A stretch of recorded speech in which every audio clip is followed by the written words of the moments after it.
Welcome বন্ধুরা, আমার একটা নতুন ভিডিওতে তোমাদেরকে ওয়েলকাম জানাচ্ছি। দেখে নাও বাড়িতে কিভাবে আমরা বানিয়ে নেব স্পাইসি মাটন। তার জন্য আমি দুটো আলু সেদ্ধ করে নিয়েছিলাম, ওটাকে গ্রেট করে নিয়েছি।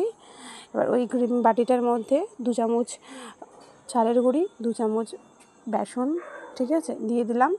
এবারে দিয়ে দিলাম পেঁয়াজ কুচি, ধনেপাতা কুচি, কাঁচা লঙ্কা, তারপরে দিয়ে দিলাম একটুখানি লাল মির্চের পাউডার। সব কিছু দিয়ে নুন দিয়ে একটু ভালো করে আমি এটাকে মিক্স করে নিচ্ছি। দেখতেই পাচ্ছ কত সুন্দর করে মিক্স করে নিয়েছি। এবারে একটা কড়াইয়ের মধ্যে তেল সামান্য আমি গরম করে নিলাম, যতটা ভাজার জন্য লাগবে গরম করে নিলাম। এবার একটা হাতের মধ্যে আমি একটু সেফ দিয়ে নিচ্ছি। এবার আমি মাখানি সেম আমি আমার মতন করে দিচ্ছি, আপনারা আপনাদের মতন করে সেফ দিতে পারেন। দেখুন আমি কত সুন্দর করে একটা সেফ নিয়ে নিলাম কাঁটা চামচের সাহায্যে।